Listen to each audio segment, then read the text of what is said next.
Jika kita berpisah, akan merepotkan jika orang melihat jejak kupu-kupu yang cerah. Tetapi Tuan Muda Qin bersedia mengatur ini. Dia harus memiliki pertimbangannya sendiri. Dan itu bukan sesuatu yang bisa kita khawatirkan. Kata-kata Mei Wuyi berakhir, berhenti. Dan memutuskan untuk menyapa beberapa orang terlebih dahulu. Ya, beberapa. Kali ini saya meminta Tuan Muda Qin untuk datang dan berbicara. Aliansi adalah salah satunya.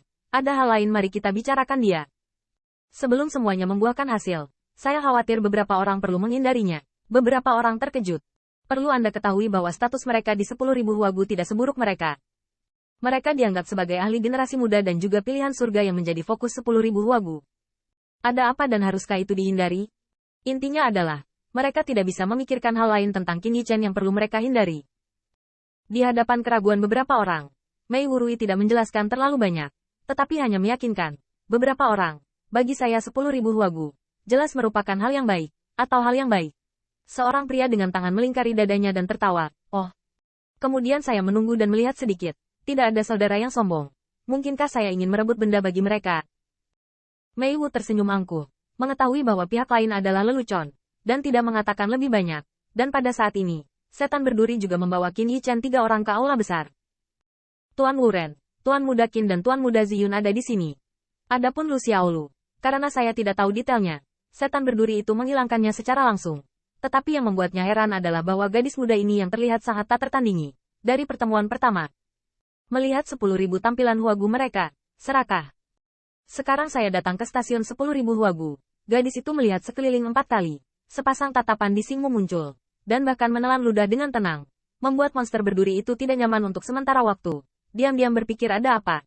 Ini aku 10.000 Huagu, apakah Anda punya restoran? Seperti yang diketahui semua orang. Gadis rusa 9 warna itu benar-benar ingin makan saat ini. Untungnya, Qin Yichen terbatuk 2 kali, dan Lu Xiaolu bertemu dengan tatapan Jen. Kemudian, dia tersenyum lagi pada Mei Wu dengan arogan. Tidak ada saudara yang sombong. Mari kita bertemu lagi. Mei Wu tersenyum dan melangkah maju untuk menyambutnya. Bertemu lagi dengan Tuan Muda Qin. Kita dapat melihat bahwa ambisi Tuan Muda Qin begitu ambisius. Dan harta karun klan Tiambao tidak dapat dipisahkan. Dia tidak bisa menghentikan Tuan Muda Qin. Senyum Qin Yichen melanjutkan. Hanya itu yang membuat Anda terjebak di dalamnya. Mungkin lebih banyak masalah untuk disembunyikan. Mungkin juga untuk bergerak maju. Ini tidak benar. Tetapi Mei Wuren mengangkat telapak tangannya. Hanya beberapa cangkir teh bunga harum. Dan menyerahkannya kepada Qin Yichen. Tuan Muda Qin rendah hati. Dengan 2 posisi di zona inti ini. Mengapa tidak keluar? Apa gengsi?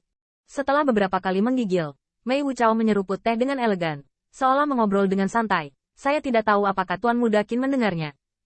Yin Xiao lolos setelah dikalahkan oleh mereka berdua. Jika bukan pada saat kritis, itu adalah 2 liga kerajaan dari 2 ahli datang untuk menyelamatkan. Saya khawatir mereka akan mati. Qin Yichen mengedipkan matanya, mengetahui bahwa ini adalah topik pembicaraan, dan dia tidak terburu-buru untuk mengungkapkan pendiriannya. Tetapi dengan dingin mendengus, serangga bau benar-benar menentukan. Hehe, siapa bilang tidak, bahkan ketika aku mendengarnya. Aku merasa menyesal. Mei Wu tertawa kecil. Namun, dapat dilihat bahwa tanda 1000 liga kerajaan bukanlah sepotong besi di makam para dewa. Namun, beberapa orang berani mengejarnya. Saya tidak tahu apakah Tuan Muda Qin telah mengalami masalah hari ini. Qin Yichen tidak mengatakan sepatah kata pun. Tetapi Ziyun di sampingnya terus terang. Ada beberapa bajingan kecil yang tidak membuka mata mereka sore itu. Berpikir bahwa bos baru saja bertengkar. Dan dia dalam keadaan buruk. Untuk mencari nasib buruk. Dan mereka dipotong olehku. Matanya mengungkapkan keterkejutan. Tentu saja. Dia telah mendengar hal ini. Tentu saja. Hanya melakukan sesuatu. Tetapi hatinya masih bergejolak. Tahukah Anda? Mereka yang berani mencari keberadaan roh jahat bukanlah karakter kecil. Bagaimanapun, Qin Yichen terkenal dengan pertempuran sengitnya. Sekalipun keadaan tidak baik setelah perang, tidak ada yang bisa memprovokasi. Hasilnya tidak terkecuali. Mereka dibacok sampai mati di tempat, yang tentunya membuat keduanya semakin garang. Bahkan jika Ziyun dan Qin Yichen sedikit tidak nyaman pada saat itu, belum lagi dikalahkan oleh mereka yang mencari hal-hal buruk. Bahkan jika kekuatan pertempuran menunjukkan penampilan yang lamban, Mei Wuliang percaya bahwa akan segera ada powerhouse yang lebih kuat. Mengungkapkan niat membunuh yang sebenarnya. Tuan Muda Ziyun benar-benar berani. Setelah terkekeh, Qin Yichen melihat bahwa dia meletakkan cangkir tehnya. Saya ingin tahu apakah saudara laki-laki saya mengundang Qin ini untuk melakukan apa. Mei tidak berprasangka buruk, dan tidak lagi menjual Guanzi. Dia tertawa, karena Tuan Muda Qin berbicara dengan cepat. Izinkan saya mengatakannya secara langsung. Beberapa orang datang ke zona inti dan tidak pernah bergaul. Saya ingin datang ke aliansi 10.000 monster. Gods Festive, berapa banyak yang tertarik? Qin Yichen tidak menyembunyikan. Saya sangat tertarik. Mei Wuli berkata. Dalam hal ini, Tuan Muda Qin datang ke kota pahlawan dan ingin datang untuk melihat detail kekuatan di makam para dewa. Mengesampingkan kekuatan yang berani melawan Yin Xiao, saya baru saja mengetahuinya. 3 klan singa emas benar-benar datang ke makam para dewa. Sejujurnya, jika 3 singa emas tiba-tiba mengumumkan keberadaan mereka di kota pahlawan, Mei Wuli bahkan tidak akan mengingat keberadaan ras tirani ini. Munculnya 3 singa emas di makam para dewa juga menjadi kejutan bagi 10.000 lembah bunga. Tanpa alasan, keluarga 3 singa emas cukup jauh dari domain bintang ini. Mei Wuruo berkata, selain 3 klan singa emas, Cao Shenhai juga merentangkan tangannya. Nampaknya ambisi ekspansi dan pembangunan tidak salah.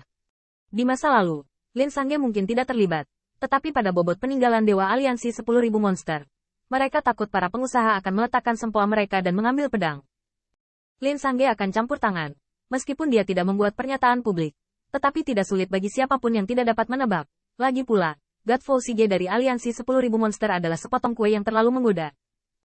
Berhenti sejenak, Mei Wuli tersenyum dan berkata, meskipun kekuatan 10.000 huagu saya tidak lemah, tetapi ada beberapa, tetapi bangga menemukan misteri. Kekuatan semua pihak tidak dapat dihindari, dan kagum. Qin Yichen mengedipkan matanya. Mengetahui bahwa orang lain sedang berbicara tentang Demon Rache, dan dia tidak mengungkapkan posisinya, hanya sedikit mengangguk. Jadi, Wu Wuxi banyak bicara, aku ingin. Mei Wulau tertawa. Hal lama disebutkan lagi. Tuan Muda Qin tidak dapat diganggu oleh saya. Sekarang teman-teman Tuan Muda Qin untuk sementara dipisahkan. Dapat dianggap bahwa Tuan Muda Qin dapat melepaskan tinjunya dan menunjukkan gambar besarnya. Dan 10.000 huagu saya sama. Ingin menang. Tuan Muda Qin ingin bergabung dengan saya. Meskipun Qin Yichen menolak sekali, ke Mei Wu tidak menyerah.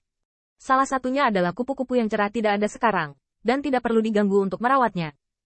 Yang kedua adalah Qin Yichen melihat kedalaman makam para dewa, dan dia akan memiliki beberapa kekhawatiran.